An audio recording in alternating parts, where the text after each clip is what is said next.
अस्सलाम वालेकुम स्टूडेंट्स। जैसे कि आपको पता है कि आज कल हमारा चैप्टर नंबर 3 का टेस्ट है, political awakening in British India. So today we will revise this chapter completely throughout its all question with their answers. So the first question is, discuss the background of establishment of Muslim League. Answer is given on page number 28. Establish of Muslim Leagues, so there are two headings in the answer of this question. Number 1 is the background of Muslim League. तो इसमें a meeting of Muslim leader was held in October 1901 से लेकर ये paragraph complete है। Interest of Muslims at in national level. फिर next heading है establishment of Muslim League in December 1906 and annual meeting Mohammad and educational conference से लेकर इस paragraph का लास्ट है, विच वॉज अडॉप्टेड अनएनिमसली। अब हम इसको थोड़ा सा रिव्यू करेंगे कि बैकग्राउंड में क्या है और इसकी इस्टेब्लिशमेंट क्या है। तो हमसे जैसे पूछा है इसका बैकग्राउंड, तो इस्टेब्लिशमेंट ऑफ मुस्लिम लीग का बैकग्राउंड ये था कि पहले मुसलमानों की जो थी मुस्लिम लीडर्स की मीटिंग हुई थी लखनऊ में एट कब 1901 में, ठीक है। और इस मीटिंग में उन लोगों को इस चीज़ को कि उन्होंने रियलाइज़ किया था कि मुसलमानों का जो उनके सोशल और पॉलिटिकल राइट्स हैं उनको प्रोटेक्ट किया जाए। तो उनकी प्रोटेक्शन के लिए बेसिकली ये एक ऑर्गेनाइजेशन बनाई जाए, और इस कमेटी या ऑर्गेनाइजेशन का काम क्या होगा कि वो मुस्लिम लीडर्स की जो तमाम प्रोविंस के लीडर्स हैं उनकी मीटिंग करवाए। लेकिन क्या हुआ था कि इस मीटिंग जो थी ये पहले हो नहीं सकी थी, ठीक है।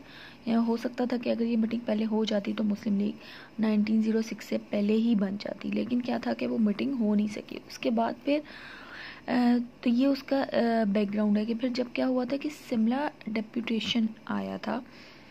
तो शिमला डेप्यूटेशन बेसिकली क्या था, उसमें मुसलमानों के लिए कुछ पॉइंट्स बताए गए थे कि उनको भी सेपरेट इलेक्टोरेट में इतनी नशिस्तें दी जाएं, उनको भी सेपरेट इलेक्टोरेट दिया जाए। तो जब ये सब पॉइंट्स आए सामने शिमला डेप्यूटेशन के, तो उसमें मुसलमानों को जो था वो मुसलमानों को सक्सेस हुई थी इसमें। अच्छा, ये क्वेश्चन मैं आपको इस टाइम शॉर्ट करके बताऊंगी। जो आपने डिटेल अगर इसको समझना है तो आप इसका जो सेपरेट क्वेश्चन का लिंक है वो ओपन करके आप इसको सुन सकते हो और देख सकते हो, ठीक है। तो शिमला डेप्यूटेशन की कामयाबी के बाद क्या हुआ था कि मुसलमानों की पार्टी जो थी वो बनाई गई, और 1906 में दिसंबर 1906 में जो था उसकी मीटिंग हुई, ठीक है, मोहम्मद एजुकेशनल कॉन्फ्रेंस की, जिसमें एजुकेशनल जो प्रॉब्लम थी उसको डिस्कस करने के साथ साथ उन्होंने पॉलिटिकल पार्टी की फॉर्मेशन के बारे में भी बात की। और ये जो मीटिंग हुई थी ये चेयरमैनशिप थे जिनको मिली थी वो थे नवाब वकारुल मलिक, इनको इस की चेयरमैनशिप थे मिली थी, ठीक है। और दूसरे फिर उसी मीटिंग में यानी 30 दिसंबर 1906 में नवाब सलीमुल्लाह खान ने ये मुस्लिम लीग की इस्टेब्लिशमेंट प्रेजेंट की थी, ठीक है, कि यानी जैसे मीटिंग होती है तो उनमें अपना एक पॉइंट सामने लेकर आए, तमाम बातों को मद्देनज़र रखते हुए कि मुसलमानों की भी एक पॉलिटिकल पार्टी बने, यानी ऑल इंडिया मुस्लिम लीग बनाई जाए। तो जब नवाब सलीमुल्लाह ने ये प्रपोज़ल प्रेजेंट किया था और इसको वहाँ पे एक्सेप्ट किया गया था 30 दिसंबर 1906 में, और उसके बाद फिर जो थी वो मुस्लिम लीग की एक बाकायदा मुसलमानों की एक सेपरेट जमात बन गई थी। तो ये हमारा फर्स्ट क्वेश्चन है, ठीक है। उसके बाद अब हम सेकंड क्वेश्चन पे आते हैं। अच्छा, सेकंड है discuss the important points of the Lucknow pact. Lucknow pact के जो इम्पॉर्टेंट पॉइंट्स हैं उसको डिस्कस करना है। Its answer is given on page number 29। Lucknow pact, इस क्वेश्चन में भी दो हेडिंग है। एक लखनऊ पैक्ट है, तो ये उसका थोड़ा सा बैकग्राउंड कह लो आप, उसकी थोड़ा सा बैक है द फर्स्ट वर्ल्ड वॉर से लेकर लखनऊ पैक्ट इन हिस्ट्री तक। उसके बाद हेडिंग आएगी articles of the Lucknow pact. The main article of the pact are as under, ठीक है। ये इसके 4 पॉइंट्स यहाँ तक, ठीक है। ये इस क्वेश्चन का आंसर है विद देयर पॉइंट्स। अच्छा, लखनऊ पैक्ट जो है वो हिस्ट्री में जो हमारी पाकिस्तान की हिस्ट्री में अगर उसकी बात की जाए तो ये बहुत ज़्यादा फेमस है। ठीक है, अब वो क्यों है? बेसिकली इसमें क्योंकि हिंदू और मुस्लिम जो थे ना उनमें यूनिटी हो गई थी, जबकि ये पहले चीज़ सामने नहीं आई थी। अब क्या हुआ था, थोड़ा सा इसका बैकग्राउंड देखते हैं कि जब फर्स्ट वर्ल्ड वॉर हुई थी तो फर्स्ट वर्ल्ड वॉर के बाद जो थे वो हालात जो थे पॉलिटिकल जो थॉट्स थी वो मुसलमान और हिंदू दोनों की सब कॉन्टिनेंट में चेंज हो गई थी। ठीक है, दोनों लीडर्स जो थे हिंदुओं के भी और मुस्लिम्स के भी, उन्होंने इस चीज़ को फील किया कि अगर वो ब्रिटिश से ज़्यादा फ़ायदे हासिल करना चाहते हैं उनकी गवर्नमेंट से, तो फ़िलहाल वक्ती तौर पे या उन दोनों पार्टीज़ को एक हो जाना चाहिए। ठीक है, यानी हिंदू और मुसलमान को एक हो जाना चाहिए, जो कि इस टाइम अलहदा थे, यानी आपस में नाइत्तफाकी थी। अच्छा जी, अब क्या था कि मुसलमान और हिंदुओं में क्योंकि आपस में नाइत्तफाकी थी, तो पहली बात जो ज़रूरत फील की थी वो ये थी कि दोनों अम जमातें जो थी वो आपस में कांग्रेस और मुस्लिम लीग जो थे वो एक हो जाएं। ठीक है, ताकि ब्रिटिश से आगे मज़ीद जिनमें जब यूनिटी आएगी तो वो ब्रिटिश से और भी ज़्यादा फ़ायदा हासिल कर सकते हैं। तो इसलिए क्या हुआ था कि इसमें कायदे आज़म का रोल सबसे बड़ा मेन रोल आता है, मेजर रोल, क्योंकि उनको उस टाइम एक लीडर कह लो बना दिया गया था कि वो इस चीज़ को फर्दर ऑन कैरी करें। अच्छा, उसके बाद क्या हुआ था कि वो 1915 में कायदे आज़म की बहुत कोशिशों के बाद एक मीटिंग हुई थी लखनऊ में। ठीक है, 19 पहले बॉम्बे में और उसके बाद फिर लखनऊ में हुई थी 1916 में। तो ये मीटिंग वो मीटिंग थी जिसमें जो थी वो कुछ पॉइंट्स पेश किए गए थे, लखनऊ पैक्ट जिसको बोलते हैं, और इसमें दोनों पार्टीज़ जो थी वो एग्री हो गई थी। ठीक है, तो अब वो पॉइंट्स क्या थे? अच्छा, वो पॉइंट्स ये हैं, और जैसे आपको पता है कि क्या था कि जो कांग्रेस थी वो कभी भी मुस्लिम को एक्सेप्ट नहीं करती थी, यानी हिंदू जो थे वो मुसलमानों को एक्सेप्ट नहीं करते थे। उनके लिए जितनी भी जो एक इक्वालिटी की बात आती थी वो उस चीज़ को एक्सेप्ट नहीं करते थे। तो उसमें कुछ पॉइंट्स पेश किए थे जिससे मुसलमान और हिंदुओं की यूनिटी जो थी, ज़्यादा आपस में उन्होंने यूनिटी बनानी थी, तो उसमें हिंदुओं और मुसलमान जो थे वो कुछ पॉइंट्स पे एग्री हुए थे। वो पॉइंट्स क्या थे? वो ये थे कि कांग्रेस जो थी, यानी जो हिंदुओं की जमात थी, उन्होंने उनके लिए क्या था, पहला पॉइंट क्या था कि वो मुसलमानों के लिए भी सेपरेट इलेक्टोरेट का जो प्रिंसिपल है उसको एक्सेप्ट करें, यानी मुसलमानों को भी एक सेपरेट इलेक्टोरेट यानी एक सेपरेट जगह जहाँ पे वो अपने मज़हब के अकॉर्डिंग ज़िंदगी गुजारें, वो उनको भी इस चीज़ के राइट देना चाहिए। ठीक है, फिर है Congress agree to give 1/3 representation to the Muslim in central legislative council, के 1/3 रिप्रेजेंटेशन दी जाए मुसलमानों को। फिर इसके अलावा दोनों पार्टीज़ जो थी वो वेटेज फार्मूला पे एग्री हुई थी। वेटेज फार्मूला क्या था कि मुसलमानों को जहाँ पे वो एरियाज़ जहाँ पे मुसलमानों की पॉपुलेशन ज़्यादा है, मेजॉरिटी में है, तो वहाँ पे मुसलमानों की जो नुमाइंदगी है वो उसी तरह ज़्यादा हो हिंदुओं की निस्बत। और वो ऐसे एरियाज़ जहाँ पे मुसलमानों की निस्बत हिंदुओं की मेजॉरिटी और मुस्लिम मिनॉरिटी में है, तो उन्हें उसी के अकॉर्डिंग मुसलमानों को भी उसी के हिसाब से सीट्स दी जाए। इन सिंपल वर्ड्स में आप ये कह सकते हो कि ऐसे एरियाज़, क्योंकि हिंदू मुस्लिम तो कंबाइन थे, तो ऐसे एरियाज़ जहाँ पे मुस्लिम्स मेजॉरिटी में है तो वहाँ पे मुसलमानों की जो सीट्स हैं वो ज़्यादा हो, और जहाँ पे मुस्लिम मिनॉरिटी में है वहाँ पे उसी तरह मुसलमानों की जो सीट्स हैं वो कम हो। फिर इसके अलावा सेंट्रल जो प्रोविंशियल असम्बली थी उसमें कोई भी नॉन ऑफिशियल यानी जो भी ऐसा गैर सरकारी बंदा जो गवर्नमेंट यानी जो गवर्नमेंट एम्प्लॉय ना हो, तो वो कोई भी बिल और रेजोल्यूशन जो है वो उसके अगेंस्ट भी कोई अप्रूव्ड नहीं दे सकता। ठीक है, कोई ना अप्रूवल पास कर सकता है, ना कोई और ऐसी चीज़ प्रेजेंट कर सकता है।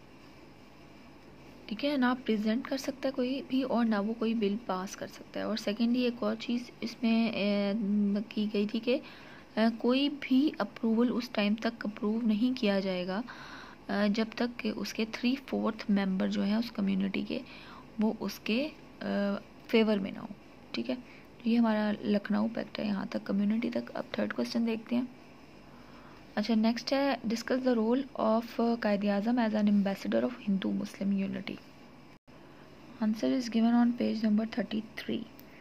अच्छा, अभी हमने थोड़ा सा क्या देखा था, लखनऊ पैक्ट। तो लखनऊ पैक्ट जो था उसके बाद कायदे आज़म को as an ambassador of Hindu Muslim unity के नाम से जाना जाने लगा, ठीक है, यानी वो फेमस हो गया एज उनको क्या टाइटल दिया गया था, as an ambassador of Hindu Muslim unity.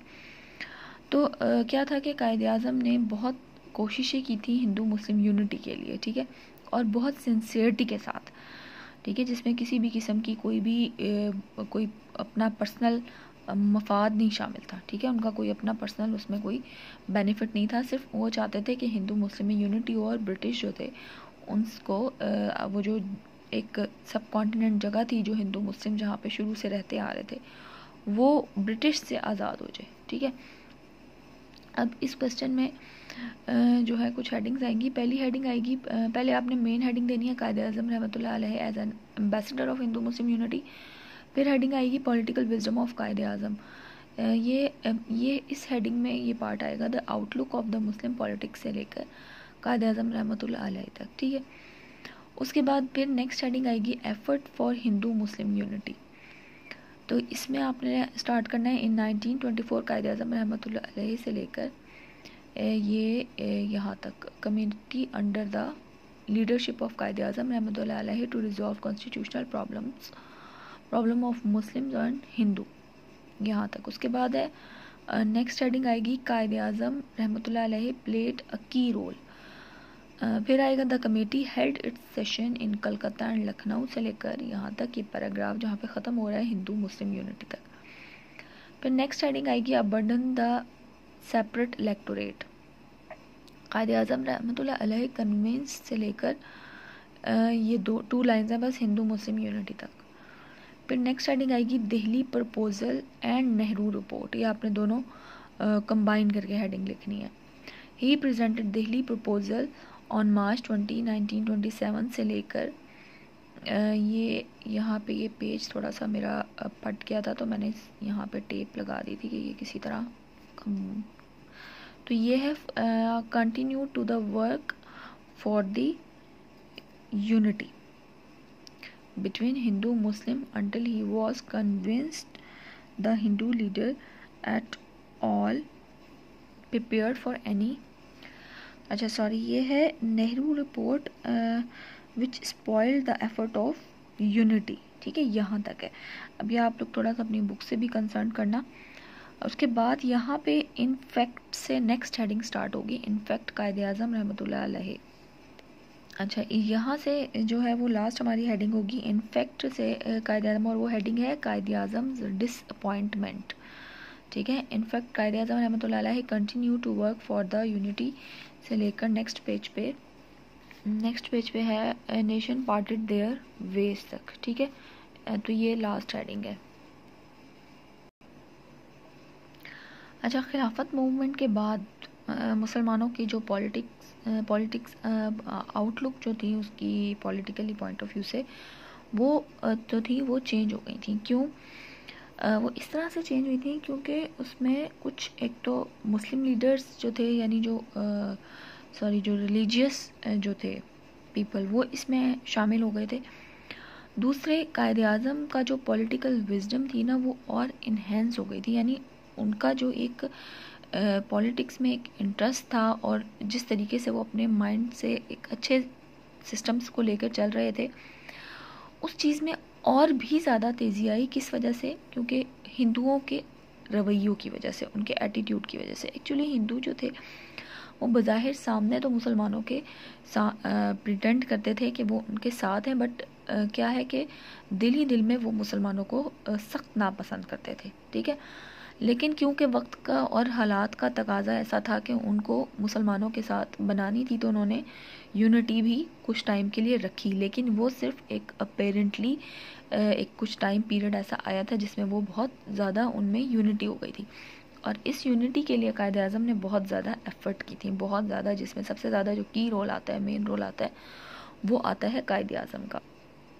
कायदे आज़म ने जो था वो की रोल प्ले किया था हिंदू मुस्लिम यूनिटी के लिए, और कहीं भी कोई भी मीटिंग होती तो उसमें हिंदू मुस्लिम्स दोनों के प्रॉब्लम्स को डिस्कस किया जाता और उन्हीं के अकॉर्डिंग पॉइंट्स बनाए जाते, ठीक है। तो क्योंकि कायद आज़म जो थे वो तो सिंसियरिटी के साथ हिंदू मुस्लिम यूनिटी को लेकर चल रहे थे, और बार बार उन्होंने 1924 में भी दोबारा कोशिश की कि दोबारा से हिंदू मुस्लिम जो है वो आपस में मतलब एक हो जाएं।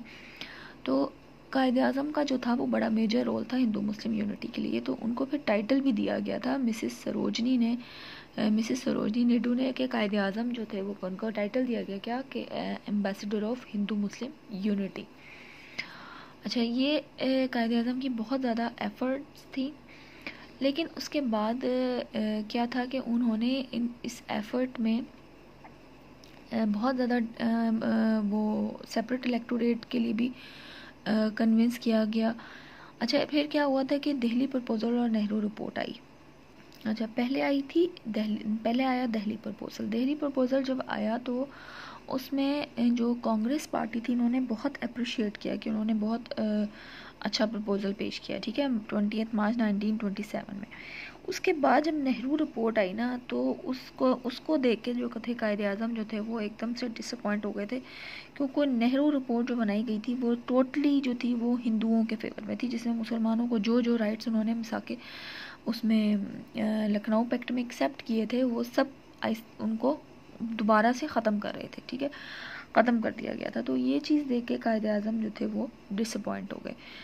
तो उसके बाद से उन्होंने हिंदू मुस्लिम यूनिटी के लिए काम छोड़ दिया था जब नेहरू रिपोर्ट आई थी, जबकि उससे पहले जो उन्होंने दिल्ली प्रपोजल पेश किया और जो मीटिंग्स की उन सब में वो हिंदुओं को और मुसलमानों को साथ लेकर चलते थे।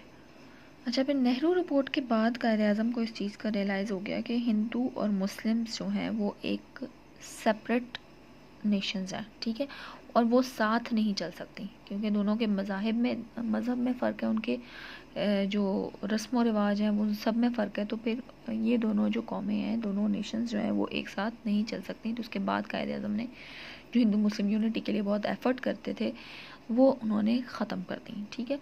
तो बहरहाल उनको उनकी इन एफ़र्ट्स की वजह से टाइटल दिया गया था ambassador of Hindu Muslim unity. तो ये हमारा थर्ड क्वेश्चन का आंसर है। अब क्वेश्चन नंबर 4, डिस्कस खिलाफत movement which was started in सब कॉन्टिनेंट। पेज नंबर 31 पे इसका आंसर है खिलाफत मूवमेंट। पहले आपने मेन हेडिंग देनी है, उसके बाद आपने बैकग्राउंड ऑफ खिलाफत मूवमेंट से स्टार्ट करना है। फर्स्ट हेडिंग है बैकग्राउंड ऑफ खिलाफत मूवमेंट। तो ये सेकंड लाइन से स्टार्ट होगा। In the first world war Turkey joint Germany से लेकर ये प्रोटेक्टेड तक। उसके बाद है beginning of Khilafat movement. Next heading है when Turkey and Germany lost the war से लेकर स्टार्टेड द खिलाफत मूवमेंट तक, ठीक है। उसके बाद है ये कंप्लीट है यहाँ तक, ठीक है। बिगनिंग में कहाँ है, बिगनिंग ऑफ द खिलाफत movement when Turkey and Germany lost the war से लेकर ये कंप्लीट है प्लेड अ की रोल इन द मूवमेंट। उसके बाद है इसकी हेडिंग है last participation of Gandhi when the leaders of Khilafat movement announce to launch a non cooperation movement. Next page की सेकेंड लाइन तक बेनिफिट्स ऑफ हिंदू। उसके बाद है last the end of the movement. ये हेडिंग आएगी the agitation against the British government become violent से लेकर ये है इन 1924 तक। और फिर यहाँ से ड्यूरिंग द खिलाफत मूवमेंट पे लास्ट हेडिंग आएगी यूनिटी ऑफ हिंदू मुस्लिम। तो ड्यूरिंग द खिलाफत मूवमेंट से लेकर ये है एनमिनिटी तक, ठीक है, एनमिनिटी तक ये कंप्लीट है। अब हम इसको थोड़ा सा रिव्यू करते हैं इसका।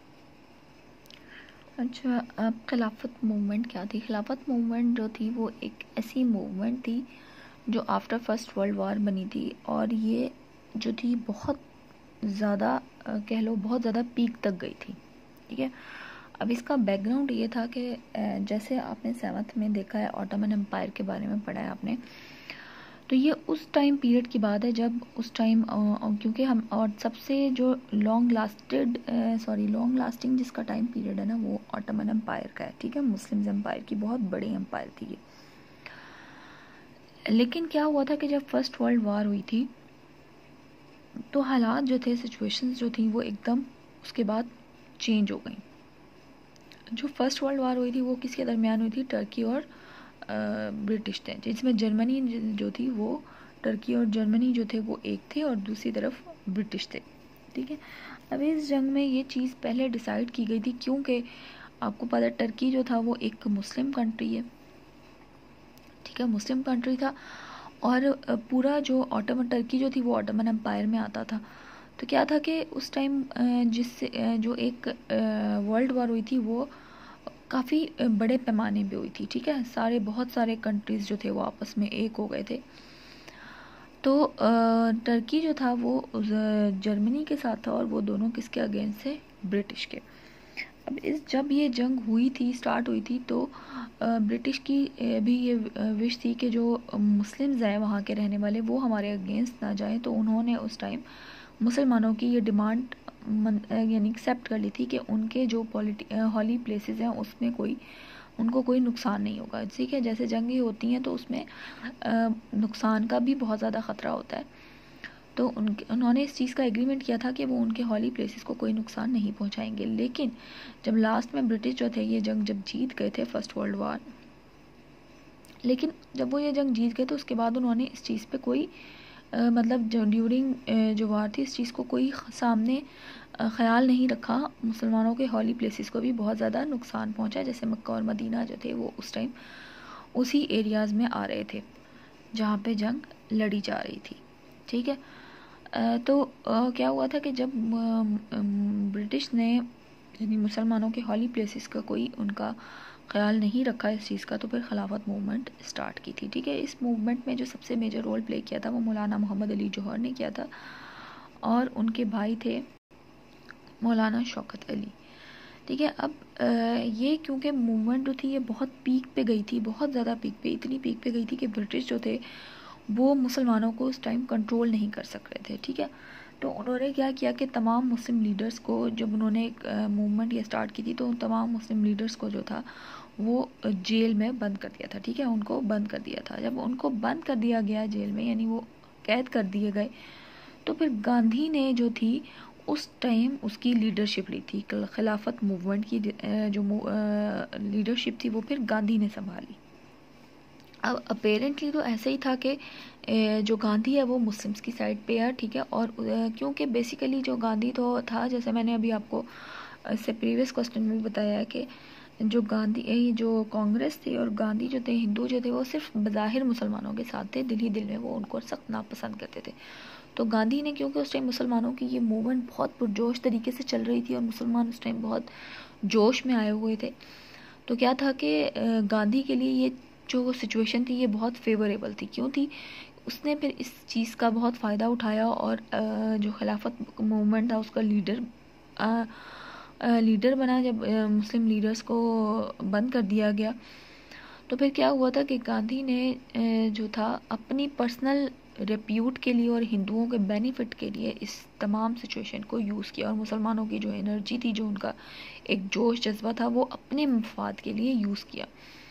फिर सडनली उसने एकदम से खिलाफत मूवमेंट को स्टॉप कर दिया 1924 में, ठीक है। एक जब ये बहुत पीक पे गई हुई थी उस टाइम एकदम से उसने सडनली इसको स्टॉप भी कर दिया। और दूसरी तरफ कमाल अतातुर्क जो था, तुर्की का जो हेड था, उसने भी खिलाफत मूवमेंट को ख़त्म कर दिया। अच्छा, अब खिलाफत क्या है? खिलाफत को कमाल अतातुर्क ने ख़त्म किया था। खिलाफत का वर्ड जो है ये निकला है खलीफा से, कैलिफ, ठीक है। ऑटोमन एम्पायर के जो उस टाइम जो रूलर्स थे उन वो कैलिफ कहलवाते थे अपने आप को, ठीक है। तो उन खलीफा, ठीक है, खलीफा से फिर उसके नाम की मुनासबत से ये खिलाफत मूवमेंट चली थी। और कमाल अतातुर्क और के बारे में थोड़ी सी इसकी मज़ीद डिटेल जो है वो मैंने आपको इस क्वेश्चन से रिलेटेड वीडियो में भी बताई हुई है, तो आप उसका भी लिंक खोल के इसको ज़्यादा डिटेल में चेक कर सकते हो, ठीक है। उसके बाद खिलाफत मूवमेंट के बाद जो ड्यूरिंग जो खिलाफत मूवमेंट का टाइम पीरियड था 1924 में, तो सब खिलाफत ख़त्म हो गई, ठीक है। और मूवमेंट भी, ये खिलाफत मूवमेंट एकदम ब्रिटिश जो हिंदुओं ने भी, गांधी ने ये ख़त्म कर दी 1924 में। लेकिन क्या था कि ड्यूरिंग खिलाफत मूवमेंट जो था कि वो हिंदू मुस्लिम यूनिटी जो थी वो बहुत बहुत ज़्यादा एक कह लो कि मिसाल बनी, एक एग्जाम्पल बनी थी। जब हिंदू मुस्लिम में यूनिटी हो गई थी आपस में, स्लोगन किस चीज़ के फेमस थे? भाई भाई के। तो ये खिलाफत मूवमेंट में उनकी हिंदू मुस्लिम की यूनिटी बहुत ज़्यादा नज़र आई। अब ये हमारा 4th क्वेश्चन है जो कंप्लीट हो गया है। अब हम इसके नेक्स्ट क्वेश्चन देखेंगे।